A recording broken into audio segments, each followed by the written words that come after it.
The topic we're talking about today is going to be on when you're feeling stuck, how we can get out of that by reframing our thoughts. And we have an incredible expert with us, Mona, and she's truly a godsend. So I feel like if you have a shot to like listen to this all the way through, you're truly going to be in for something really special, and hopefully it can help you get out of the stuck situations that you may be in. So just really grateful to be here with you guys and with these two amazing ladies that are joining us today. Super excited to be here. I'm excited to hear what Alina has to say too. I know. Very, I very know. excited. It is like it's Alina, for those that are out there, she's a part of the Gen Z population, but a very old soul in a Gen Z body, I would say. And you don't see many people like that, so it's always a blessing to be able to have her share her wisdom and her ideas about maybe how we can get others into the right mindset to navigate, I feel like, a really difficult time period that's going on all across the world. It's actually really one of my favorite things to do. My oldest son is 14, and just asking him, like, explain your rationale to me, because the way he thinks is so different than the way I was brought up thinking. And so it's always, for me, it's so nice to like expand my own understanding of what a frame and a reframe is, and how this next generation is consuming information so quickly, and how that is shifting how they think, when they feel, when they trust their feelings. I think all of it is so fascinating. Yeah, thank you for such a beautiful intro, Nick. And I learned all of this from, people who are doing things like this. So it all starts with watching a podcast like this and things like that, just to start, being mindful of your mental health and all things around it. Yeah, for sure. All right, well, why don't we kind of get started? All right. Do you ever feel like no matter what you do, you feel stuck in the same place? Like every time you take a step forward, it feels like you're taking 10 steps back. Or maybe you're scared to make a decision because it may be the wrong one. Well, if this sounds familiar to you, then you're in the right place to hear today's episode on feeling stuck and reframing our way out of that. Welcome to the AlignUs podcast. I'm your host, Dr. Nikhil Sharma, and I'm so grateful to have you all here with us today. For the past 2 years, I've spent the time making a difficult transition from being a physician working in the hospital to pursuing my soul's calling and becoming an entrepreneur. Through this podcast and the lessons I've learned and the incredible people I've met, we're hoping to spark and inspire you out there for you to be able to pursue your own soul's calling. Joining me today is my co-host, a very old soul in a Gen Z body and a social media manager, Alina Shab. Welcome, Alina. Hi, everyone. Thank you, Nick. Glad to be here. Yep, love having you here. And of course, we are so grateful to have back with us the goddess of the reframe and the inventor of the 9-minute reframe, Mona Patel. Hi, everyone. I'm so excited to be here. Well, look, we're really grateful to have you here with us today. And, I'm not even sure if you know this, Mona, but there's been times when I've been able to hear you speak and talk about reframe. And I didn't even recognize that I was stuck in something that I was going through until you brought up a topic and you made me think that, hey, I'm actually suffering from that same specific problem. And I didn't realize it. So my question is to you is that many people out there feel stuck in their relationships. They feel stuck in their jobs, their personal growth journey, and they're not even recognizing that they're stuck. Yes, yes. So my question is that how can people recognize they're in this mental loop? Like, how do they know if they're stuck? And are there signs that they can start recognizing within themselves to realize, hey, I'm stuck right now? 100%. So, so many questions that have nuanced answers. So I'll try to cover all of them. The first thing is that I would say as a researcher, the first thing I notice about the word stuck is that people don't want to be it. They don't want that label. And so, and it makes sense, right? We don't want to admit we're stuck, then we have to do something about it. So rather admit, or rather think, this is just the way things are. This is the way it's always been. It's always going to be a 7 out of 10 or 8 out of 10, or this is just the way my life turned out. And then you wouldn't call that stuck. You would call that mine, right? And so to me, a stuck is a good thing. Admitting that you're stuck gives you so much room now to do something about it. And because it has that negative connotation, and we're just wired to not go for pain and tune ourselves towards pleasure, we don't admit it. But that first step of admitting I'm stuck, I don't like where I am, is the key. That second part is the reframe. Instead of saying I'm stuck, saying I don't like where I am. I don't like where I am has a positive aspect to it. There's an optimism in there of I don't like where I am, so I can do something about it. And you don't have to label yourself as stuck or lost or confused or challenged. Those things, it kind of is like a weight on you versus I'm looking for opportunities. I'm looking for expansion. I want growth in this area. Then you're activated towards making changes versus needing to justify why you are where you are. The second point you mentioned is, people don't know often that they're stuck and they may be using a different word and it means the same thing. So frustrated could be a word, like they're pushing hard against something and not making any progress.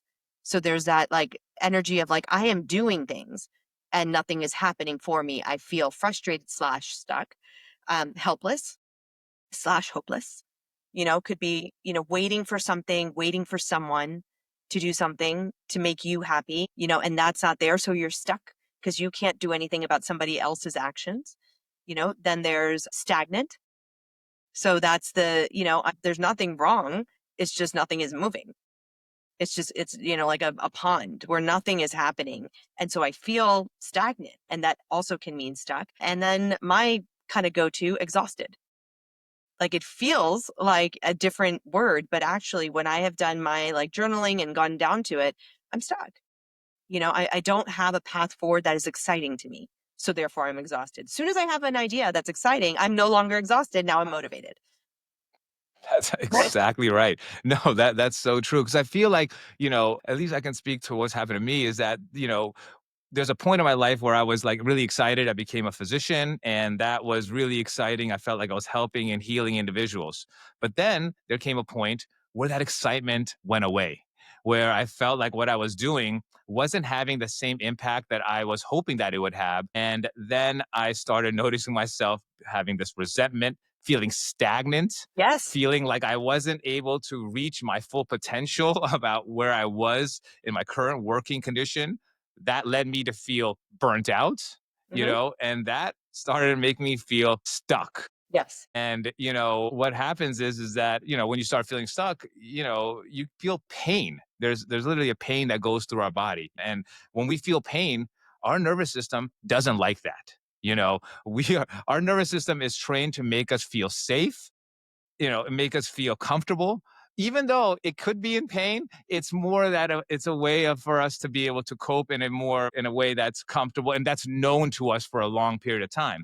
The thing is though, we all kind of deal with that pain in different ways, and oftentimes I feel like either you're going to numb your way through it or you're going to try to overly do it by fixing it or overthinking things. So, it's really interesting when we get to this stuck pattern, like how our nervous system shows up in a specific way that keeps us even more paralyzed, you That's right. know?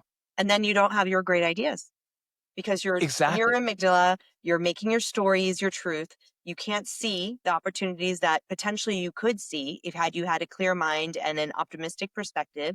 Your reticular activating system is now reinforcing that the world is out to get you or that you are where you are because you need to, and it continues to spiral. And then the concept of like this is just the way it is, it starts to make sense because it has been for a long time. I think the other thing is like longevity. People associate like having an issue for 10 years as like, well, now I'm stuck. It's like, well, you're just as stuck as you were in the first minute, and you're just as able to get out of it as in that first minute. Yeah, and so what you're saying about the reticular activating system is so true, and it just compounds the same neuronal patterns that we have been programmed since a very young age to believe and to think in. Our parents, society have programmed us to be a certain way. It's just that when we get to a certain age or we're in certain situations, we realize that the way that we've been living isn't resonating with the way we need to continue to be living. And Yep. in order for us to be unstuck or to change, we need to be open to a possibility that there's other ways of reaching a solution. Because when you're when you remain stuck, Start. exactly. Just want to say that one more time because we may need to realize that the way we've been doing things isn't resonating with the way we need to be doing things going forward from this point in life. And in order to do that, you have to have this growth mindset, and you have to allow that there's other solutions and other ways of doing things. And what's brilliant and amazing is our brain has the ability to rewire itself. That is called neuroplasticity, where we are forming new synapses with different neurons that are opening up pathways for us to figure out solutions to a problem that we couldn't figure out before. This is going to probably connect us into reframing, but I'll offer a hack that I think for me has been a game changer in this growth mindset space. So if I am Mona and I want to change my behavior because I have all these things in my mind about who Mona is, what she likes, what she doesn't like, I find it harder to get into that growth mindset and start changing my behavior. So for me, it's always 2.0. She's here. There's a new version of Mona that is already here. Otherwise, I wouldn't feel stuck. So stuck, this is why I said I get excited now when I feel stuck, because when I feel stuck, it's like, she's here. She's here. She's here to I show me love that. something. She's here to take me somewhere. And I can release now the things that I was, including parts of my identity, like that I am a go-getter. Not always. Sometimes I take a nap, that I am direct. Not always. Sometimes I shut up and I don't say anything because no one's paying me to say it. Right. So I have nuances to who I am. And so when I feel stuck, to me, it's like another layer that I get to shed and step into a version of me that I want to be. And then the change is not as scary. It's not like, oh, now I got to work out 5 times a day and I don't want, 5 times a week and I don't want to. It's the healthier version of me that wants the next phase of her life to be smooth is here. And then I'm her. Yeah. It's a great reframe. It doesn't hit everyone, but if it hits you, it's like a life-changing reframe. No, that's I love that. great. I love that. And I was going to say, like, so we went over the first step, which is simply becoming, cognizant of the feeling of being stuck and all of that. And now you're aware of it. And I think the second step is just understanding that one, you have to be gracious with yourself and it's not going to happen overnight. And two, it's not going to be easy. Like we were talking about earlier, these aren't going to be, it's not exactly what you planned in your head and life is never going to go that way. So the sooner you adapt to changes like that and knowing, okay, I feel stuck, but I can choose, I have the ability to choose, am I going to stay here stuck now that I've become aware of it? Or am I going to take the uncomfortable step and change that, because no one's coming to save you. You are the only one who can do that for yourself. But be gracious with yourself throughout the entire process. Don't be hard on yourself, even if you have been stuck for the past 10 years. You can get out of it the next second. Yeah, it's so true. Yeah, I mean, I feel like, and when we get to that point of feeling like, oh my God, I'm stuck, I'm not where I'm supposed to be, we tend to start like guilt or shaming ourselves a lot because we start thinking about decisions we made in the past that has maybe gotten us to this point, that maybe we could have maybe done things differently. But once I started realizing that I'm exactly where I need to be right now, that all the mistakes or all the lessons, sorry, let me reframe that. Perfect. Lessons that I've learned along the way. That's a major reframe, by the way, guys. Like, and make sure you look at everything that's happened in your life, not as a failure, not as a mistake, but really, if you can look at it as a lesson, that has helped me get to this moment where I've now become self aware. And I've become self aware that where I'm at right now isn't where I need to be, but I'm now recognizing it, and I need to now find solutions to get me to where I need to go. And being compassionate to yourself is very, very important because of those mindsets and those things and those thoughts that start coming into your brain.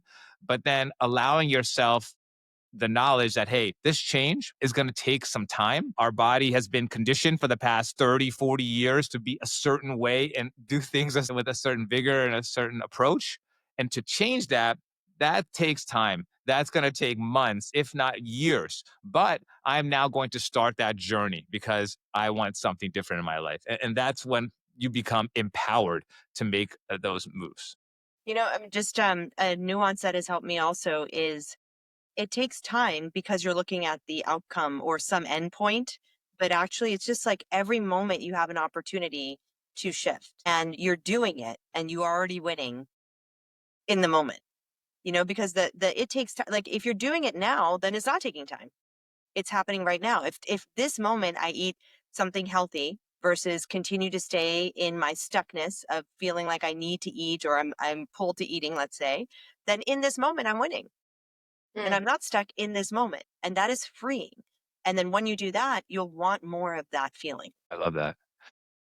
I'm thinking, nowadays, especially with the new generation, they're younger. Everything's really digitized. People are constantly on their phones, and when you're constantly on your phones and you're having all this awareness of what's all going around in the world, sometimes that's too much awareness of what's happening. And what happens to at least to me, is that I start at times maybe comparing myself as to man, like I'm I'm not where I'm supposed to be for a 43-year-old individual. I'm not married. I'm not having this much, money in my bank account or whatever it is. I just feel like a lot of what's happening in society these days is causing more and more people to get stuck because they are looking at other individuals and having to battle within themselves. Like, well, this I see what's out there or what could be out there, and I don't feel like I have that.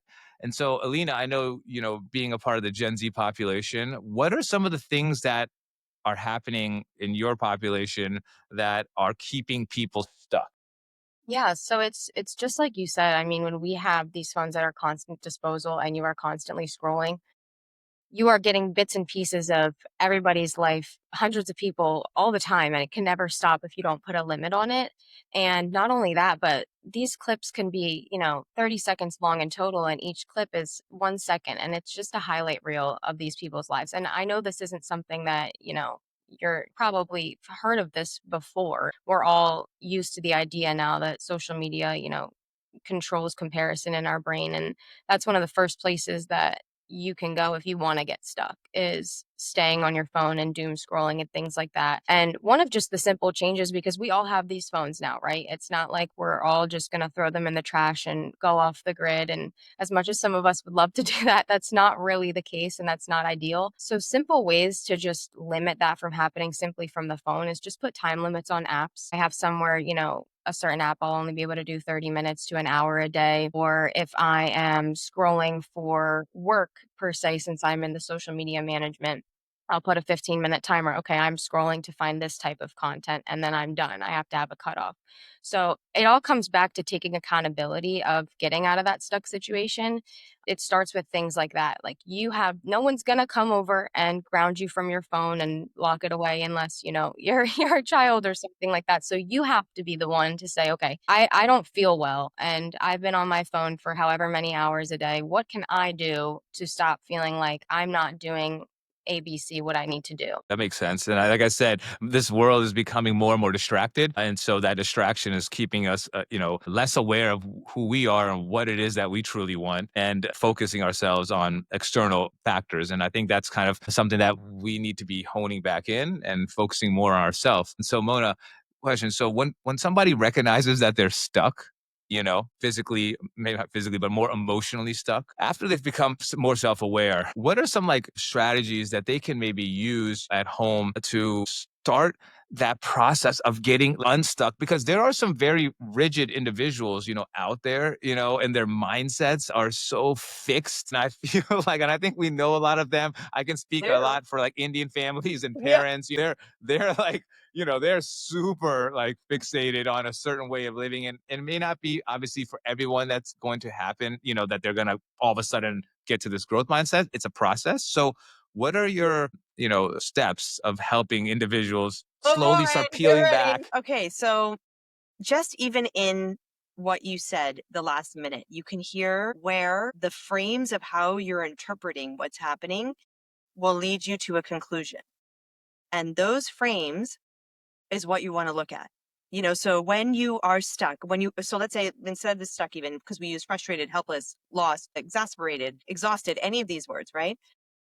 There's a frame that you have of what is happening in the world. It's your interpretation, the way you are saying this is the problem. That is the first place to look. Because you're the one who has it, it's hard to look at it. So you need somebody to help you look at what your frame is from the outside. If you have a group of people, there's a process I can talk about. But since you said at home, I actually think if you're comfortable, which please get comfortable soon with AI, use AI to help you. So say, here's what I'm feeling. What are my core beliefs about this? What is the frame that I'm viewing this problem in? And what are some additional frames that I could consider? You could use framing that I have, which is what if or and I wonder. So ask me some what if and I wonder questions to break the frame that I have. So for example, social media pulls me in and I can't do anything about it is a frame. I don't have that frame. So it's not a truth, Right. Right. right? Other 43-year-olds should have babies. That's also not a frame that I have. So a topic I won't see and I won't feel any negative emotion towards because my frame doesn't have an interpretation that would lead me to have that. If I think 43-year-olds could do and should do whatever they want to do in life, then having a kid or not having a kid doesn't have anything to do really, with me. And so I never feel stuck in that. And so if you took that frame and you're like, I do what I do because this is my life and I'm put exactly where I am because this is my life and I feel pretty great, then that whole challenge disappears. That whole frame disappears, right? And so this is the part of neuroplasticity that I think is so interesting. We think our frames are truth, and that's the problem. We repeat them again and again. Our neural pathways are myelinated, and so now we have superhighways to like, this is what a 43-year-old should do. Indian parents are this way, da da da, and so we have these interpretations that we think are truth. And the first thing to do once you know you're stuck and you're not getting the output that you want, just say it that way. I know I could have more. I know I could do more. I know I could be more. That reframe will give you some room to now look at the problem and say, what is my frame? Because this frame sucks.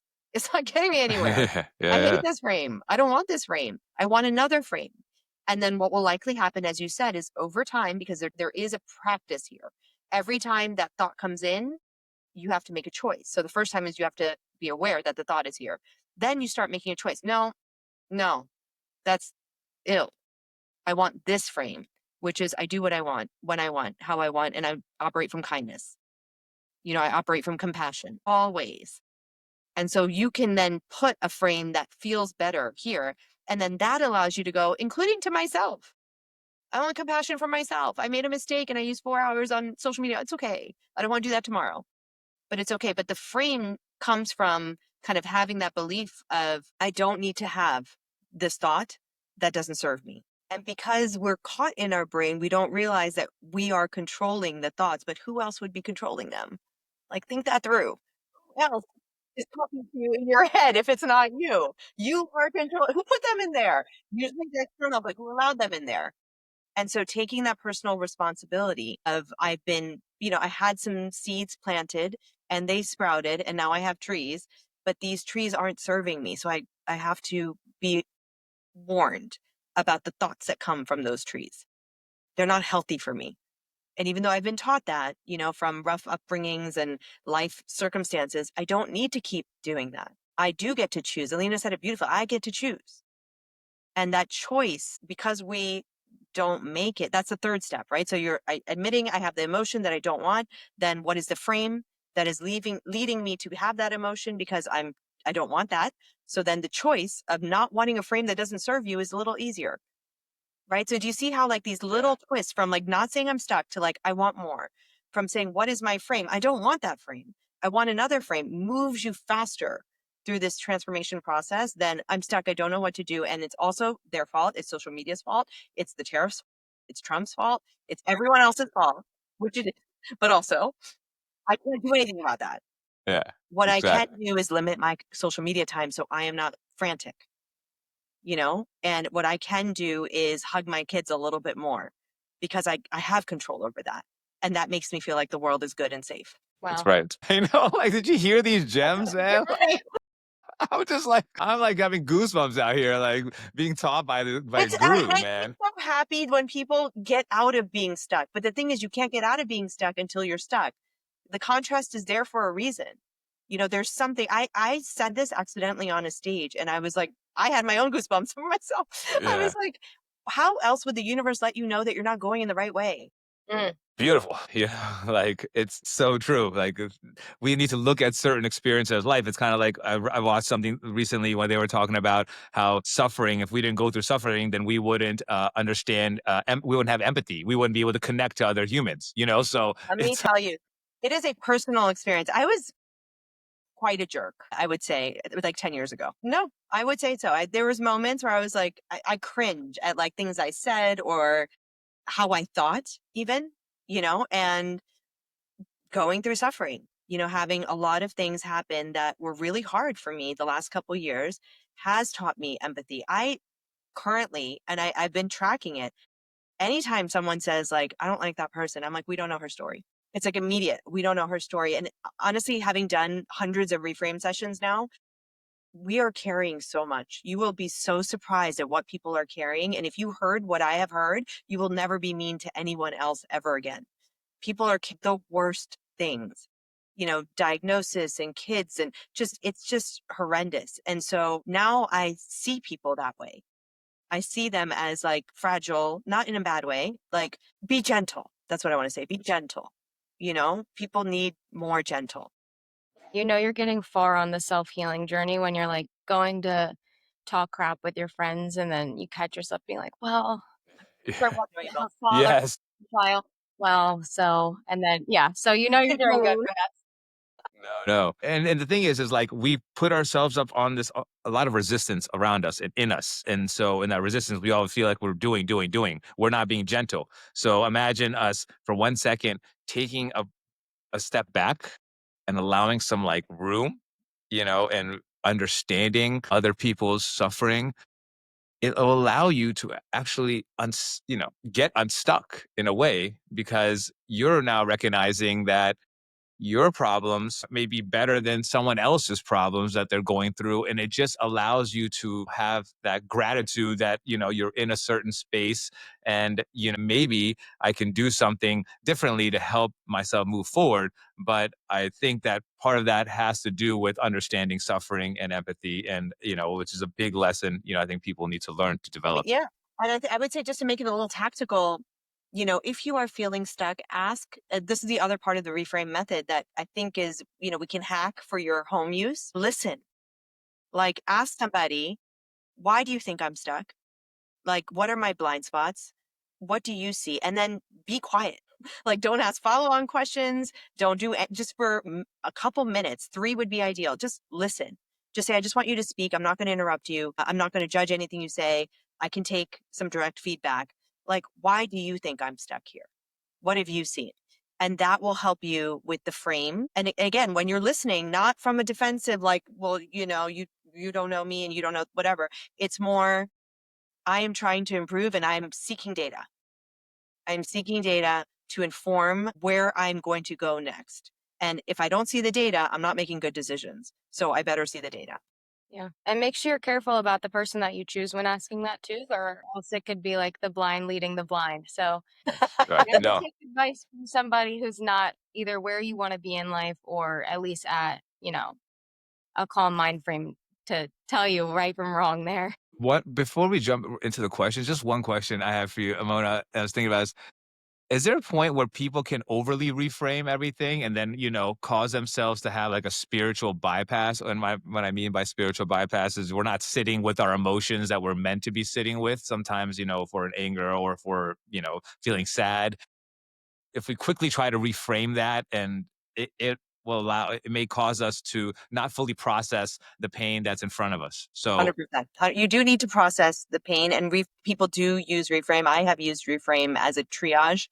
It's going to burst eventually. Yes, it's an issue, but also it solves itself because you can only go so far without actually looking at the core wound that needs to be looked at, and that will come up again, but a reframe doesn't spin it into something positive. I think this is also the nuance that I figured out through the hardships of life. It just shows you the truth, and sometimes the truth is actually harder to take, but that pain will be one that once you feel, and if you know how to process, this is the other problem. People don't know how to process that pain. They feel it and they're like, this is the horrible. Sometimes it does feel horrible, but finishing that emotional kind of push that the body gives you for all those chemicals and hormones, completion of that, you will start to have different ideas come through your head because you'll be using different parts of your brain to solve the problem. Now it's not, this is happening to me. This is an opportunity for me to get on a stage.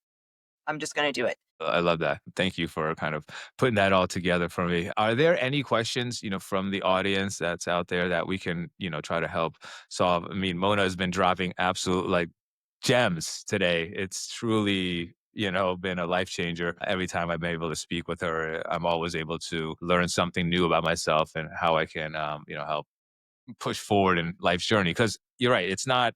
There's always going to be obstacles that are going to come into the way. There's going to be periods of life that, even though we're ascending, there's going to be roadblocks, and we need to be able to have these tools. And I feel like Reframe is one of the greatest tools we can use to help shift that mindset, and it can happen instantaneously. I can't even tell you the times that she's got me through numerous great obstacles. So grateful for it. Please use it. We have a question here. How do you know if you're actually stuck or just afraid to make the next move? If you're happy where you are, then it doesn't matter. But if either one of those is there, then the nuance of it doesn't even matter. It's like, this is why I said that reframe of I can do more, I can do better, I deserve more, I need more, right? That is what pulls you. And whether it's stuck or whether it's any of the other words that we used, we'll spend a lot of time kind of diagnosing when, in my experience, it doesn't matter what the diagnosis is. It's the desire to want more that pulls you out of that energy into a higher one. This has been a terrific, terrific episode and conversation. I feel like this has been a game changer for me. I'm sure, Alina, I don't know how much reframe you've had before, but I'm sure it's something that will be in your toolbox, going forward, and hopefully many people out there as well. If they want to have more information about what Mona does, please feel free to follow her at the Reframe with Mona. Yeah, Correct. reframe with Mona. I finally this week got some inspiration to start writing again. So hopefully there's a book coming out soon. I'm actually very happy I with, would love that. Please yes, do. it's, I was told last night to not reveal what I'm doing, but it's really good and very We'll creative. put good vibes into it. It's okay. Yes, Yeah, put some good vibes into it. It's like I hit a very beautiful flow state this week and it's nice. So hopefully you can read that. I'll start dropping it very soon because one of the things I'm reframing is like I tend to wait and need it to be perfect. And I'm not doing that. I'm just sharing it as it comes. Love. Love Yes. that. love Thank it. you We for all making change. everything so tangible today. I feel like, I mean, I always get so excited for these podcasts, but every time I just feel like I leave with so much insight, especially today. So thank you so much, Mona. I appreciate it. I'm so happy to be here. I mean, both of you are such great examples of the people I love to serve as well, because the only reason this landed is because you're looking to do so much good in the world. Like that's what I've also noticed about people who get reframing is they don't want the things that don't feel good. They want to not only feel good, but help others feel good. And so when I get to help people like you, it's like it helps me. It's Yeah, beautiful. it's a beautiful synergy that It's starts great going, and everywhere. it just attracts all the good things and all the blessings. And can't wait for that book to be put together, and seeing so many more great accomplishments from Imona. It's truly inspiring, and it kind of gets everybody in that right mindset that we can truly accomplish anything we would like to with the right mindset and the right intention. And truly, the one thing I realize is having the right people around you to help support you on this journey, because it's never something you can do alone, and it's something that as a collective we're all here to do together. And so thank you for all those that are listening. If there are any questions, please feel free to write us in the comments when we have this come out on YouTube. Until next time, peace.